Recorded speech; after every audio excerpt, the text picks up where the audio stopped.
Good morning. Now, many people find it very difficult to believe in a paradise earth, mainly because it's what Watchtower teaches and that puts them off, which is highly understandable. So I don't want to labour this point, and the Bible definitely gives a heavenly hope. So if that's all you can believe in, then fine. You've got faith in something which will please God, and we can wait and see. However, I would like to make one or two points in favour of this planet being a nice place. So let's just have a look at it quickly.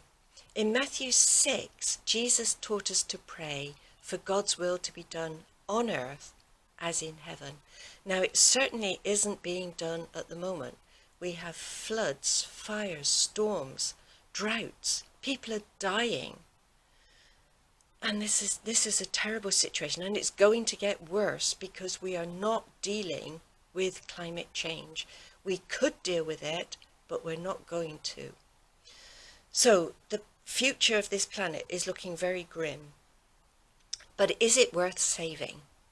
Well, let's have a look at what God's will is for this planet. And we'll start off in Isaiah 45 and verse 18. You'll know it quite well.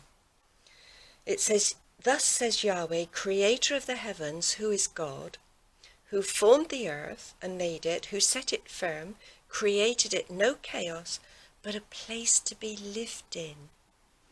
A lovely place to be lived in. Now keep that in mind, and we'll go to Genesis chapter 2,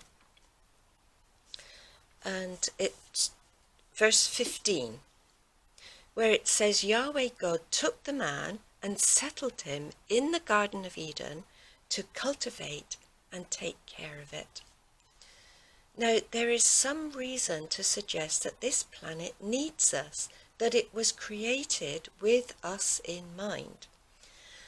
And if we look at the carbon dioxide levels in the planet at the moment, they're about 410 parts per million, and that's too high, and that's what is creating the storms and everything else that is destroying this planet and life on it.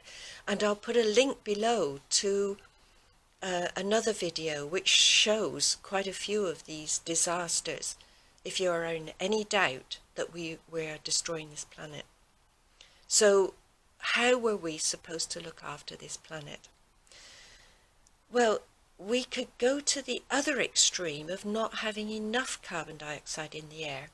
If you go back to the 1600s, parts per million of carbon dioxide went down to below 280, and that was too low for this planet.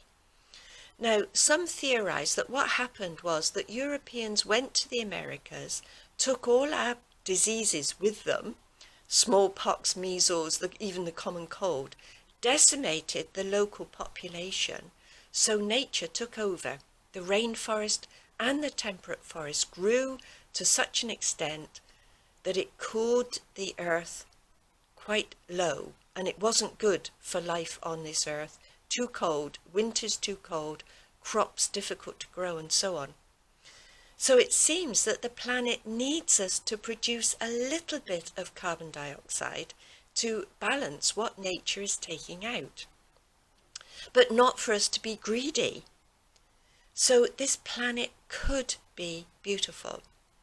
Now, when we think about all the work, the millions of years of work that's gone into making a material universe and to making this planet fit for human habitation, we need to ask ourselves, is the person who created it or formed it going to put an end to it? So I'm going to put a few clips at the end of this video for us to look at this planet, see what a paradise it is even now, and see if you think it's worth saving. And keep in mind that it will not be ruled by 8 men who now govern 8 million people from New York. They're governing every aspect of people's lives. That will not be the case. There is room for all sorts of different characters, all sorts of ways of life, and different ways of doing things. But I'll come on to that in another video. So I'll leave you now with some pictures of paradise. I couldn't find any pandas, I'm afraid, although I've no objection to pandas, but I've got you a few deer, and I hope that would do. Thank you for watching this morning.